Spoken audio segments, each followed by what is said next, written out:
Jadi Pak De ceritanya lah, tujuan inti Pak De itu untuk keliling Indonesia itu apa sebenarnya? Atau hobi atau ada tujuan tertentu? Ya satu hobi ya. Kalau nggak hobi nggak mungkin kita jalan. Iya. Ada rasa senang di situ. Mm-hmm. Hobi itu kan kesenangan. Tapi ada visi misi tersendiri. Itu selama touring kita nih dalam rangka menulis buku. Iya. Dalam perjalanan kan kita berinteraksi dengan alam ya. Nah, dari situlah kita menulis buku tentang alam semesta. Dengan yang bersifat interaksi langsung dengan manusia dia kejar begal dulu saja. Sering Pak. Iya. Tapi selama perjalanan Pak De dari SMA sampai sekarang sampai 50-an tahun ini belum ada kayak di stop begal atau apa gitu. Jajak ngobrol begal juga. Halo guys, kembali lagi di channelku Remote Vlog. Oke, di video kali ini malam hari, jadi kita ini nggak di jalanan dulu. Dan ini kontennya agak beda sedikit. Ini kita mau podcast atau tanya jawab, wawancara lah dibilang. Kita kedatangan tamu dari Jawa, dari perkumpulan BTAM Indonesia. Yang pertama siapa deh? Pak Diri. Pak Diri. Kepanjangannya Pak De? Panjang nama. Pak Diri aja. Iya. Apa kabar Pak De? Kabar baik. Kabar baik. Salaman dulu biar Iya. biar bisa kompak kita ya. Iya. Jadi Pak De di sini saya lah ya sama teman-teman yang ada di depan mau nanya-nanya nih sedikit tentang pengalaman Pak De yang katanya keliling Indonesia Pak De. Ya belum. Oh belum. Oh belum ya. Belum selesai. Oh belum selesai tapi udah ada keliling Indonesia. Iya. Nyicil. Oh nyicil. Tapi memang udah ada rencana dari Ya, awal. ya. Nah, jadi Pak De di pertanyaan pertama dan mungkin nanti bakalan ada pertanyaan sama kawan-kawan yang lain ya. Jadi Pak De, sekarang usia Pak De berapa Pak De? 57. 57 tahun. Iya. Dari ini tahun ini Pak De ke Sabang. Iya. Jadi Pak De di usia berapa lah Pak De itu udah mulai suka touring? Ya dari SMA udah. Dari SMA itu Iya, berarti tahun berapa Pak De? 88. Tahun 88. Kelas.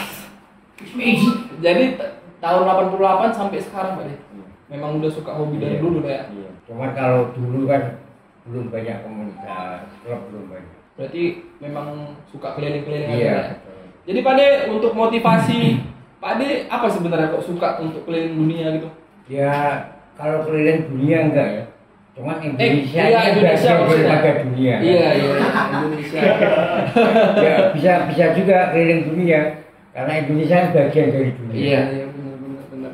Ya motivasi satu secara umum ya kita menjalin tali silaturahmi, memperbanyak saudara. Iya. Intinya itu. Ya di satu sisi kita juga apa ya istilahnya penikmat jalanan. Penikmat Ya. jalan. Jadi Pak De perjalanan paling jauh lah Pak De selama Pak De touring dari awal SMA tadi ya sampai umur berapa tadi Pak De? 57. 57. Iya. Paling jauh dari Pak De dari Jawa kan? Iya. Jawa mana Pak De? Jawa Tengah. Asalnya Magelang. Oh Magelang. Dari Magelang itu perjalanan Pak De paling jauh kemana Pak De? Dari Magelang ke Sape, Nusa Tenggara Barat, dari Sape langsung ke Sabang, balik lagi ke Magelang. Nggak ada? Jadi Sape Magelang PP. Gak ada berhenti? Ya Sape Sabang PP lah. Sendiri Pak De? Sendiri. Itu tahun berapa Pak De? Tahun 2020 kita bahkan perjalanan setahun 2 kali ke Sabang. Itu dari Sape ke Sabang, terus dari Banyuwangi ke Sabang. Memang dari dulu suka sendirian? Iya, sendiri. Pernah bawa kawan Pak De touring Pernah sekali. keliling Indonesia gitu? Ya sekeliling-keliling pernah bawa. Jadi Pak De ceritanya lah, tujuan inti Pak De itu untuk keliling Indonesia itu apa sebenarnya? Atau hobi atau ada tujuan tertentu? Ya satu hobi ya. Kalau nggak hobi nggak mungkin kita jalan. Iya. Ada rasa senang di situ. Mm-hmm. Hobi itu kan kesenangan. Tapi ada visi misi tersendiri. Itu selama touring kita ini juga dalam rangka Menulis buku. Iya. Dalam perjalanan kan kita berinteraksi dengan alam ya. Nah, dari situlah kita menulis buku tentang alam semesta. Jadi Pak De touring tuh bukan sembarang touring lah ya Iya, ceritanya. boleh dikatakan begitu. Kalau Pak D mengelompokkan ya. Ya. Touring itu ada touring istilahnya itu touring kuliner ya. Iya. Terus ada touring apa itu? Touring wisata ya. Kemudian kalau Pak D secara khusus itu melaksanakan touring namanya touring ritual. Jadi kayak Pak D nih perjalanan ke Sabang kan sudah 9 kali. Itu kan dalam rangka ritual. Dari perjalanan ritual itulah kita nanti banyak menulis buku-buku. Jadi selama perjalanan tahun 2011 kita berangkat ke Sabang itu sekarang sudah Pak D sudah menulis kurang lebih 38 judul buku, dan mungkin dalam untuk tahun-tahun ini akan kita selesaikan 2 judul buku. Yang pertama tentang tatanan akhir zaman yang petunjuknya kita dapatkan dari Akses Jaya, dan kemudian yang kedua adalah buku yang berjudul NKRI Harga Mati. Itulah misteri perjalanan dari Pulau W ke Papua yang kita namakan nanti NKRI Harga Mati. Jadi selama beberapa tahun sebelumnya Pak D itu udah 9 kali ya? Iya, ke Sabang. Sabang 9 kali. Itu dari tahun berapa Pak D? Dari tahun 2011, 2014, kemudian 2016, 2018, 2020 itu bahkan sampai 2 kali. 2021, 22, 23. Oh, dari 2020 sampai ke 2023 tuh rutin. Rutin. Tapi sebelumnya itu dilangkain ya? Iya, ada selang lah. Berarti nanti Pak D ada bakalan ke Sabang lagi lah ya? Iya, rencana sampai ke yang 12. Atau mungkin nanti sampai menyelesaikan dari Sabang sampai ke Merauke, atau dari Pulau W ke Papua. Itu nanti sampai tahun 2030. Jadi untuk tahun 2023 ini akan berkelanjutan terus sampai tahun 2032 selama 9 tahun. Wow. Touring terus selama 9 tahun. Ya. Jadi Pak D ini kan selama touring lah ya kan. Iya. Pak D punya istri lah ya. Iya. Nah, itu yang jadi pertanyaan. Itu kayak mana istri yang di rumah Pak D? Ya selama ini kan mendukung. Oh, mendukung. Karena beliau kan tahu apa yang saya kerjakan di selama touring kan mereka paham kan. Iya. Jadi untuk istri di rumah ya ACC aja lah ya. Iya, nggak apa-apa sih. Mau sebulan, 2 bulan, 3 bulan pokoknya. Yang penting oke. Yang penting kabar terus ya Pak D. Sehat terus ya Pak D. Ini kita masuk ke perjalanan nih Pak D. Iya. Jadi kan udah bahas beberapa tahun lah Pak D nih touring lah. Ini kita masuk di perjalanan ya Pak D. Iya. Jadi Pak D selama perjalanan tuh itu kan Pak D lebih gimana ya? Lebih suka jalan malam atau siang hari? Semuanya, mau pagi, siang, malam, bahkan tengah malam juga jalan. Pernah? Sering? Jalan. Maka sampai kita dikasih nama hantu malam itu kan karena dulu memang kalau touring suka malam hari, tengah malam itu. Jadi untuk pengalaman perjalanan malam Pak D lah, itu Pak D alami apa aja sih? Kayak mungkin lah ada kayak dikejar dari belakang sama orang kan, atau pernah nampak makhluk-makhluk yang nggak kenal tuh pasti pernah ada. Di perjalanan untuk malam hari itu kan ya banyak sering ada kejadian-kejadian yang mistis gitu ya. Iya. Kemudian ada penampakan, kemudian dengan yang bersifat interaksi langsung dengan manusia, dia kejar begal dulu saja. Sering Pak D. Iya. Tapi selama perjalanan Pak D dari SMA sampai sekarang sampai 50-an tahun ini belum ada kayak di stop begal atau apa gitu. Diajak ngobrol begal juga. Udah diajak ngobrol begal. Bahkan ketika kita lintas hutan Kerinci ya, dari Kerinci siang terus ke Muko, itu kan lewat jalur hutan Kerinci itu. Iya. Kita ngobrol sama begal. Di stop begal berarti. Iya, betul. Tapi nggak ada barang Pak D atau apa itu? Nggak ada. Kita secara baik. Aman berarti Aman. ya. Jadi untuk Pak D perjalanan yang rawan itu daerah mana di Indonesia Pak? Ya semuanya rawan nggak ada. Semuanya rawan ya. Mana tahu kan ada entah Pak D lintas malam tuh daerah kota semua. Semuanya rawan. Semua Maka rawan. ketika kita menganggap semuanya rawan, disitulah kita muncul sikap kehati-hatian, Iya. waspada. Mau tempatnya sepi, mau rame, yang penting kita dalam perjalanan selalu waspada. Jadi kenapa Pak De itu kan udah ada ngerasa waspada nih ya? Iya. Jadi kenapa Pak De ngelanjuti perjalanan? Kenapa nggak berhenti aja gitu? Yakin aja. Yakin aja. Iya. Pokoknya yakin ya. Iya. Karena kan saat kita berangkat kan Bismillah dulu. Iya. Ya, intinya Allah akan melindungi kita gitu aja, udah yakin aja udah. Jadi ini kan umur Pak Ade kan yang nggak muda lagi di Iya. Iya kan? Ya udah 50-an lah, udah sebaya sama orang tua saya mungkin. Sekarang bayi sama. Apa itu? Bayi di atas 50 tahun. Bahkan banyak yang ngasih gelar Pak Dirin STN kan. Apa itu? Sudah nakal, sudah tua, nakal kembali.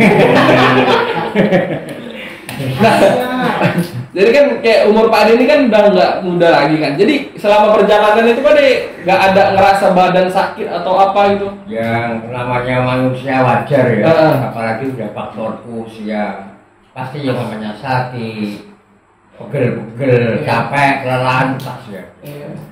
Tapi banyak nih Pak Ade pertanyaan dari kalangan anak muda nih. Iya. Sama bingung heran lah nengok Pak Ade dengan umur yang segini. Kenapa bisa setahan itu naik motor sekuat itu? Apa entah ada rahasia apa Pak De gitu? Kan kita punya motivasi, kita punya tujuan. Iya. Hidup kalau tanpa ada tujuannya, seperti orang mati. Ya. Tapi ketika hidup kita memiliki sebuah motivasi, sebuah tujuan, sebuah sesuatu yang harus kita selesaikan, tugas harus kita selesaikan. Dan itu tidak untuk menjalankan tugas itu tidak mengenal usia. Mau usia berapapun bisa. Berarti ibaratnya memang ada misi tertentu lah yang harus diselesaikan oleh Pak De. Termasuk dalam perjalanan kenapa kita harus menyelesaikan tugas-tugas seperti penulisan buku-buku. Maka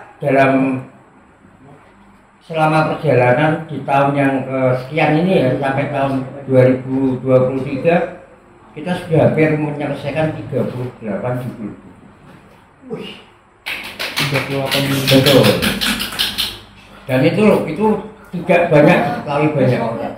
Iya. Judulnya apa saja, nggak seperti Pesan Pelangi, Benteng Terakhir Pancasila, Revolusi Kemanusiaan, Arisalah Amanah Negara, banyak judul-judul yang memang kita selesaikan, kita tulis, di mana judul dan isinya itu kita peroleh dari petunjuk alam selama kita berjalan.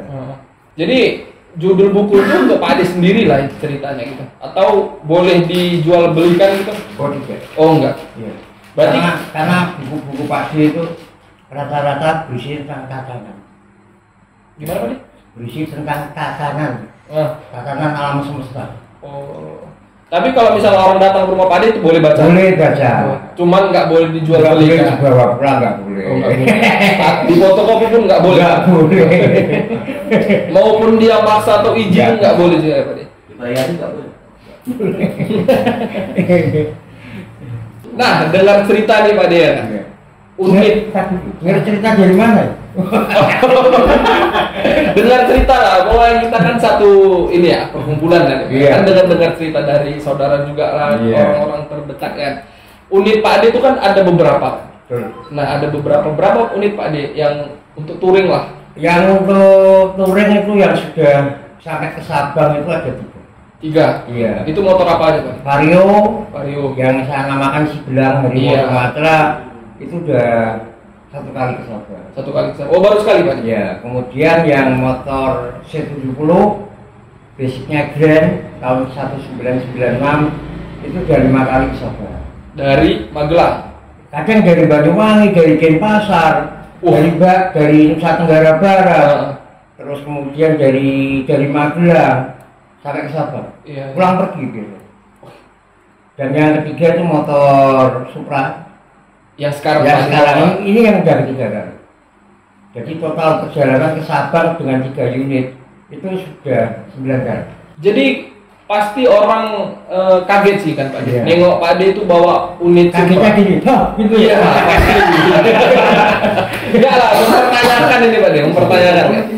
Nek unit Supra itu udah dibawa berapa kali Pak Ade ke Sabang? 3 kali. 3 kali. Iya. Itu aman-aman aja Pak De? Aman, semuanya aman. Itu kan pasti orang penasaran tuh kan Pak De. Salah sendiri penasaran.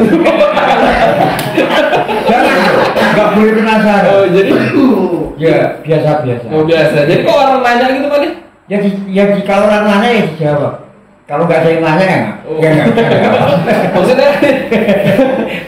Maksudnya kan itu kan kayak di luar logika Pak. Iya. Kereta unit Supra, motor Supra ya, Iya. bisa keliling. Motor tua itu. Motor Iya. tua tahun berapa Pak De? Tahun 2000. Motornya? Iya. Ada 5 box ya. Kalau yang 9 yang Grand itu tahun 96. Grand 96 Iya. itu pernah Pak dibawa? Iya. Berapa kali juga? 5 kali itu. Supra 3 kali. Grandnya 5 kali, Vario-nya sekali.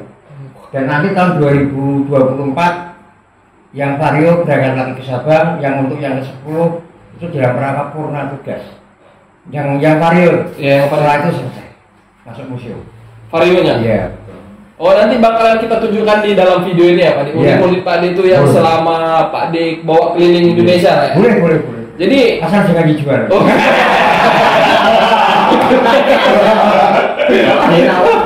Taruh di marketplace. iya. Taruh di marketplace yang Jadi nih kalau misalnya orang udah nampak unit Pak De ini pasti kan terkejut kan. Pak De ini bukan bawa unit Supra doang, ya kan? Dia bawa berapa box Pak De?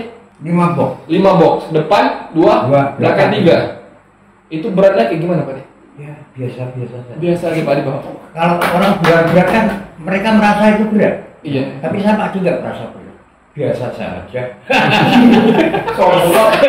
Sombong Pak.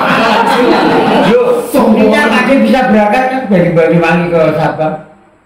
Ya kan? Itu kan membuktikan kalau itu tidak berat. Ya kalau berat jangan tinggal pulang. Pak De jangan kayak gitu. Pulangnya naik pesawat dong. Jadi Pak De motor Supra 3 kali ke Sabang. Betul. Nah itu ada trouble apa aja Pak De selama perjalanan gitu? Kabel itu kalau motor tua itu kan secara umum kan masih mesinnya. Tapi secara umum alhamdulillah. Oh nggak ada ya?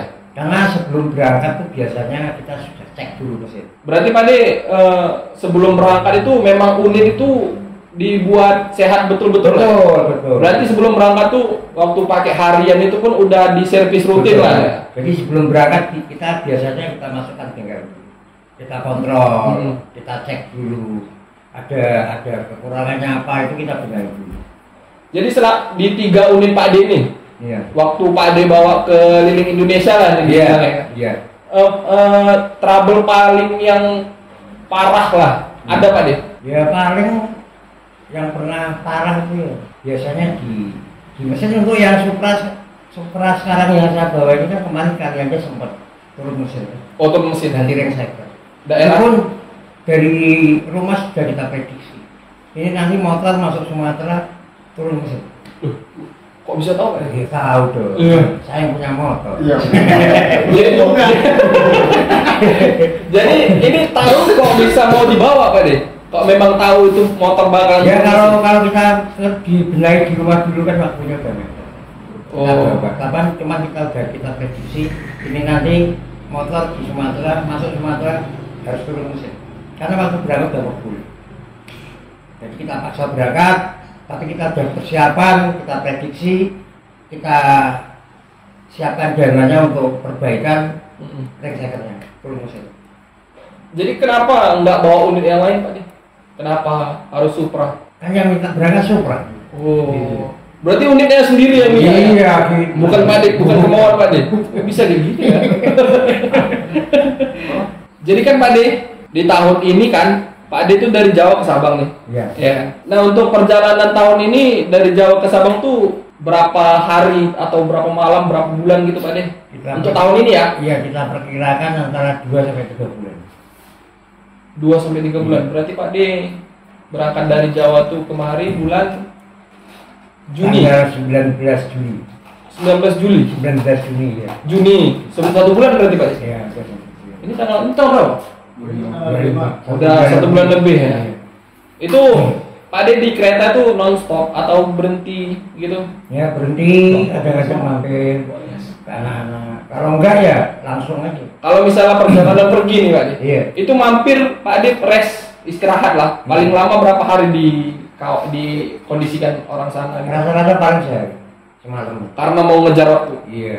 Kalau misalnya balik paling itu bisa berapa hari Pak? Entah diistirahatkan yang anggota yang lain, kawan yang lain gitu. Alhamdulillah selama ini perjalanan kan apa ya? Kita kan prinsipnya gini, nggak mesti harus mampir ya. Iya. Jadi lihat situasi dan kondisinya. Kalau situasi memang tidak memungkinkan ya kita rest. Kalau memang kita memungkinkan untuk jalan terus ya jalan terus. Iya. Mau sehari semalam, 2 hari 2 malam, prosesnya jalan. Iya. Ini kan Pak De tadi bilang touring kan bawa nama BTHM kan. Iya. BTHM itu apa? Brigade Touring Hantu Malam ya Pak? Touring Hantu Malam. Nah, ini selama Pak De perjalanan touring keliling Indonesia ini ada dapat support apa nggak dari rekan-rekan yang lain? Ya, alhamdulillah dari keluarga besar BTHM ada. Keluarga besar BTHM ada. Nah, kalau support sponsor dari luar ya. Oh nggak ada. Secara umum dana pribadi. Secara umum. Tapi untuk yang sekeliling Pak De lah yang Ya, ada. dari BTHM aja. Iya, betul.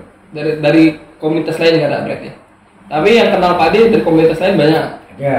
Banyak ya. Ada 1-2. Ini kan BTHM ini kan nasional nih Pak De. Iya. Iya kan.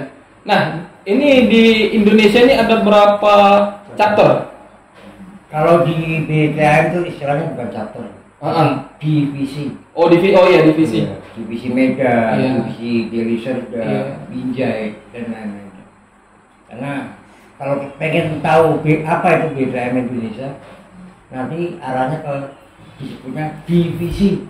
Divisi itu artinya apa? Divisi. Bacalah divisi misinya.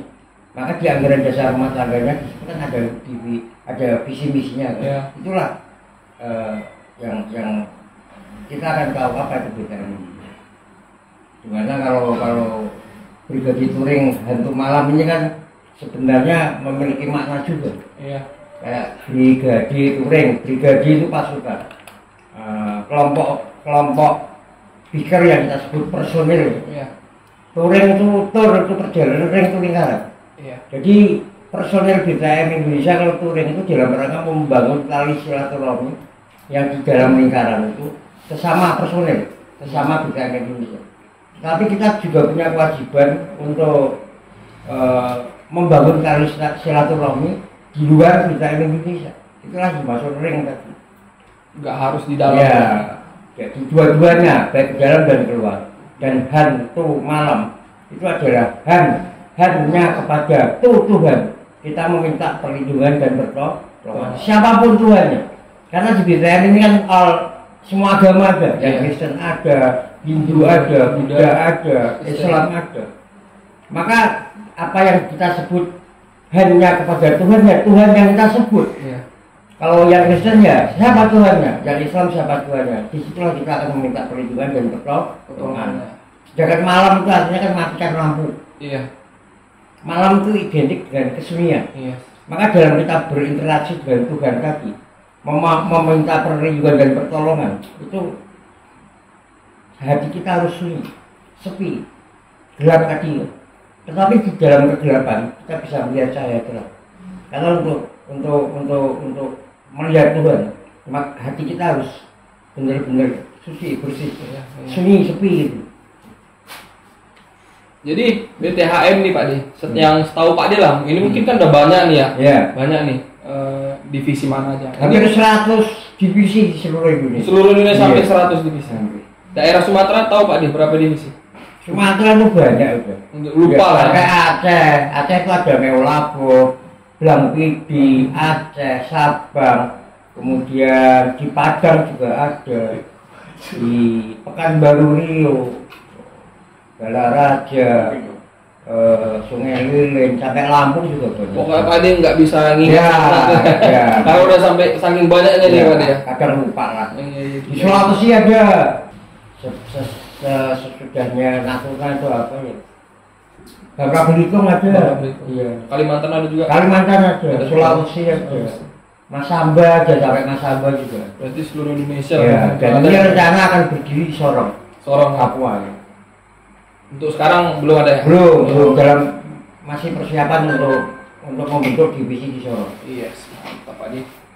Nah, ini kita balik lagi ke touring nih kan Pak Adi. Iya. Nah, selama Pak Adi touring nih, untuk Pak Adi tahun ini aja lah, dari Jawa ke Sabang, balik lagi nanti ke Medan nih ya kan. Budget Pak Adi habiskan itu bisa Pak Adi hitung? Selama ini saya touring tidak pernah menghitung. Enggak pernah menghitung Iya. budget ya? Mau habis bensin berapa ya? Monggo, terserah. Jadi saya nggak mau perhitungan. Oh, enggak ya.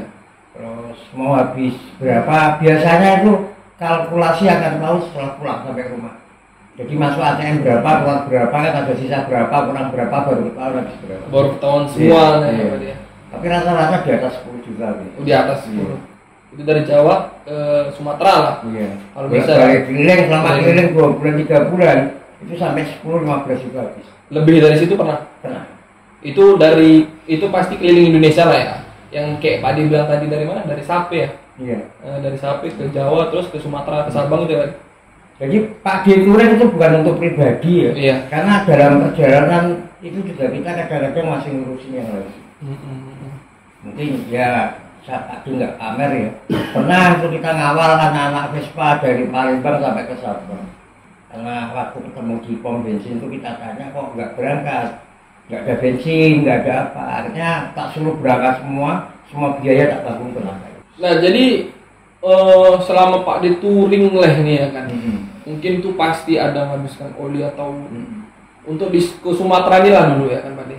Yang sering Pak D jalani lah ya. Itu mungkin udah habis berapa liter oli atau pernah habis oli di jalan atau gimana Pak? Pernah. Sampai netes aja enggak? Enggak ada netes. Ya, enggak ada oli sama sekali. Tapi begitu kita belum sampai sampai berhenti gitu ya. Kita bawa ke bengkel, kita buka, ternyata sudah netes aja juga enggak. Kita tuang oli lagi, alhamdulillah masih jalan. Enggak turun mesin Pak? Enggak turun. Aman berarti. Aman. Bahkan setelah pulang ke rumah yang Supra itu berangkat lagi ke Sabang masih nyambut. Aduh, tenaga bisa oli. Oli habis minyak pernah juga? Kalau minyak nggak pernah. Oh, nggak pernah. Karena kalau minyak kita kadang-kadang bawa cadangan. Oh, bawa cadangan ya. Di jerigen ya. Minimal sampai 5 liter kita bawa cadangan. 5 liter lah.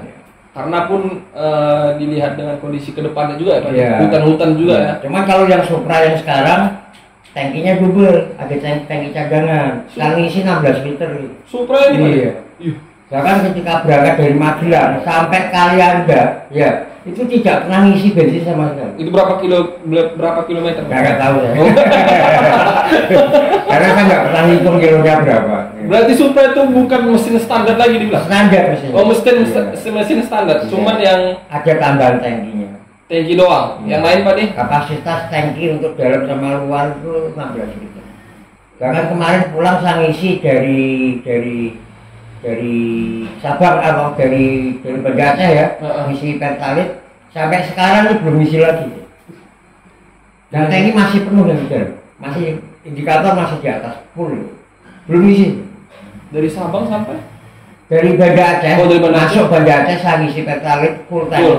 Kalau nggak salah 120.000, sampai sekarang belum ngisi lagi. Sampai Medan, sampai ke Medan, keliling Medan kan, itu belum ngisi lagi. Mari bos.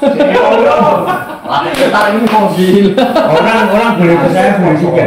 Iya. Itu kenyataannya seperti itu. Kenyataan ya berarti. Jadi Pak De ini mungkin agak di terakhir pertanyaan sih sebenarnya. Atau nanti pun ada kawan-kawan yang lain mau nanya. Dan ini terakhir dari saya sendiri Pak De. Untuk Pak De sendiri lah. Ini Pak De Iya. orang Jawa nih kan? Iya. Nah masuk pertama kali ke Sumatera itu tahun berapa Pak De? 2011. 2011 masuk Sumatera. Itu masuk daerah Medan lah ya. Iya. Jadi Pak De untuk Pak De sendiri lah melihat bahasa orang Medan ini kan beda nih Pak De Iya. sama orang Jawa. Iya. Itu Pak De kayak mana reaksi Pak De atau kayak ada hatinya nggak enak gitu? Ada? Biasa aja. Oh biasa. Memang udah tahu atau gimana? Ya memang kan kita selama touring kan sambil melihat karakter penduduk ini kan daerah kan beda-beda. Iya. Kita sering baca-baca ya kan. Sering berinteraksi seperti di Jakarta, ketemu orang Medan, ketemu orang Batak, ketemu orang mana kan sering Iya. ketemu orang Sunda dan lain-lain. Ya yang pada akhirnya kita harus ketemu langsung di Medan gimana, ya udah paham. Udah paham. Soalnya kan dari orang Jawa sana banyak nih yang bertanya nih kan Iya. Pak De. Orang Medan tuh kayak kasar begitu kan. Pak. Ada juga pasti Pak De dengar kan. Nah, makanya saya tanya tadi kayak gitu Pak De, kayak ada ngerasa apa gitu. Enggak ada ya, biasa aja. Nah, mungkin itu aja Pak De. Dan mungkin kawan-kawan yang lain ada yang mau nanya. Orang abang, nanya abang. Pak De, keluh kesahnya apa Pak De sama perjalanan? Ya, perlu kesama nggak ada biasa. Biasa. Paling kalau sakit ya aduh gitu. Ya terus mau gimana lagi? Mau keluh kesah kepada siapa? Ya kan? Sendirian Pak De. Ya, kadang orang lain juga pada susah. Iya. Kan? Kita keluh kesah susah juga. Susah ketemu susah, mau ngapain?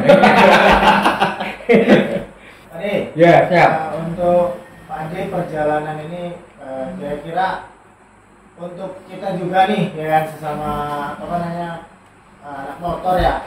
Jadi maksudnya apa nih kira-kira yang mesti dan harus diwajibkan dibawa pada saat perjalanan jauh? Apa aja Pak De? Nah, pengalaman tadi kalau perjalanan jauh itu hal-hal yang dipersiapkan terutama unit ya. Unit harus sehat. Wajib gitu. Yang dimaksud sehat itu ya semua aspek, baik itu rem, mesin, dan lain-lainnya ya, itu harus sehat semua. Kemudian dari segi personal manusianya itu persiapan kelengkapannya juga harus bawa semua. Safety ridingnya ya ada. Ya kalau safety riding semua anak motor paham lah ya, yang apa yang harus dibawa. Cuman kelengkapan secara pribadi itu pakaian itu kita nggak selama dalam perjalanan kan bisa nyuci ya. Mungkin seminggu sekali kita baru bisa nyuci. Maka baju yang kita bawa juga harus bersih. Kalau pagi itu lebih ditekankan ke pakaian dalam. Kalau baju celana kan bisa 2 hari sekali, 3 hari. Tapi kalau yang dalam nggak bisa. Sehari harus ganti. Obat-obatan. Karena untuk pagi sendiri tuh setelah berangkat tuh semua obat-obatan tuh stok gitu. Ya kalau kita perkirakan 2 bulan perjalanan gitu, obat-obatan yang kita persiapkan ya selama 2 bulan. Terus dari segi mental ya, sekali kita keluar daerah touring ya, nggak kalau pagi secara pribadi itu tidak banyak berharap ya. Medi ya, dikit-dikit minta bantuan. Selama saya masih mampu untuk menjalankan sendiri ya tak kerjakan sendiri. Kecuali memang kita sudah nggak mampu dan memang benar-benar butuh pertolongan itu biasanya baru. Tapi selama tidak ya enggak. Ada yang lain kah? Ada yang lain katanya? Kalau aku Pak De, ya, istilahnya gini, Pak De kan istilahnya udah lama lah di dunia touring, yang gitu kan di dunia bikers. Enggak lama juga. Biasa. Lama lah, udah 20 tahun. Sombong amat. Kalau dibilang lama wah sombong amat kan. Jadi maksudnya ini ada nggak istilahnya sedikit nasihat lah dari Pak De ya, sebagai yang sudah senior lah gitu kan untuk para kami ini yang baru-baru gitu kan. Ada nggak sedikit nasihat untuk kami gitu supaya di dalam tidak istilahnya nggak salah langkah lah gitu di dalam dunia bikers ini gitu. Nasihat Pak De dalam kalau ingin touring perjalanan jauh yang penting yakin dulu. Sanggup nggak? Mampu nggak? Kalau kita ragu-ragu lebih baik kembali. Karena apa? Sekali layar terkembang pantang untuk pulang. Catat story. Maka Pak De sering kalau di jalan itu foto damai itu indah. Ada lagi ragu-ragu lebih baik kembali. Sekali layar terkembang pantang untukku. Karena itu sebuah motivasi sebenarnya. Slogannya Pak De. Contoh aja, ragu-ragu lebih baik kembali. Kenapa harus kembali? Karena apa? Sesuatu yang bimbang, sesuatu yang membimbangkan itu tinggalkan. Di firman-Nya juga ada seperti itu. Perkara sesuatu yang bimbang itu tinggalkan, jangan jalankan. Nah itu sama seperti ragu-ragu lebih baik kembali. Kalau kita melakukan suatu perjalanan kok ragu-ragu, nggak yakin ya lebih baik nggak usah. Karena apa? Sekali layar terkembang, sekali kita jalan pantang untuk pulang, pantang untuk sampai menuju ke tujuan. Kita mau kemana? Ke titik Teguntul satu. Sebelum sampai ya enggak, ya kalau bisa enggak pulang. Maka selama ini 9 perjalanan setelah sampai baru pulang. Kenapa? Sekali layar terkembang, pantang untuk pulang. Jadi intinya Intinya dia yakin. ya motivasi. Kalau kita melakukan sebuah pekerjaan, kita harus memiliki motivasi. Ya, Pak. Nah, maka berjuanglah terus menerus tiada henti sampai tercapai itu tujuan dan kita. Itu kalau Pak Dir ya. Kalau yang lain ya terserah. Maaf, hanya untuk yang paham-paham saja. Oke, kelar. Ya, dari pagi terima kasih. Iya, Pak De. Sudah diajak istilahnya apa ya? Dimintai ya. Iya. Mungkin istilahnya sebagai narasumber. Iya. Semoga apa yang Pak disampaikan bisa bermanfaat. Iya, Pak De. Amin. Karena apa? Sebaik-baik manusia adalah yang paling bermanfaat, yang mampu memberikan manfaat kepada sesama. Iya. Walaupun itu hanya sebuah cerita. Iya, benar Pak De. Tapi kalau cerita ini bisa memberikan manfaat, berarti cerita ini ya memang cerita yang baik. Nah, jadi nih Pak De, untuk terakhir nih Pak De. Masih ada yang Ada. lain? Untuk terakhir nih, terakhir kali nih. Untuk dari saya sendiri ya, Iya. ada kayak cendera mata. Oh siap. Wih. Apalagi yang namanya cendera mata. Oh siap. Maka tolong banget. Pas banget. Cendera mata. Aduh. Pas ya, Bung. Ambilin tas selesai yang gede ya. Bukan nasi bungkus Pak De. Kira nasi bungkus. Nah, ini Pak De. Ini kita ada baju. Iya. Baju dari saya tapi. Iya. Ini untuk Pak De nih. Ya kan. Ke belakangnya aja lah ya. Wih, keren. Coba Pak De. Jadi ini untuk kenang-kenangan Pak De lah ya kan ceritanya. Ini nggak kegedean ya? Wah, tenang Pak De, aman. Kalau kegedean nggak selimut. Oh. Terima kasih. Iya. Dari mana RJJ Motovlog. Oh iya, siap. Nah, jadi mungkin untuk video kali ini terakhir ya, mungkin banyak lagi yang mau kita tanya sama Pak De. Dan ya mungkin tuh di tahun depan lah untuk Pak De datang. Pak De tahun depan datang lagi? Insya Allah. Insya Allah. Kalau ada sumur bidadari boleh kita menumpang mandi. Iya. Kalau ada umur panjang Boleh kita mandi lagi. Iya. Kalau ada kita. Kalau ada sebelum Pokoknya kita doakan Pak De sehat-sehat selalu, Pak Jokowi. Amin, amin. Ya. Oke, terima kasih banyak yang sudah menonton video ini sampai terakhir, sampai akhir ini. Dan dari saya dan rekan-rekan semua terima kasih banyak. Dan jangan lupa di like, komen video ini dan di subscribe. Bantu untuk 100.000 subscriber kita ya guys ya. Terima kasih, bye bye. Bye-bye. Assalamualaikum Pak De. Waalaikumsalam. Iya.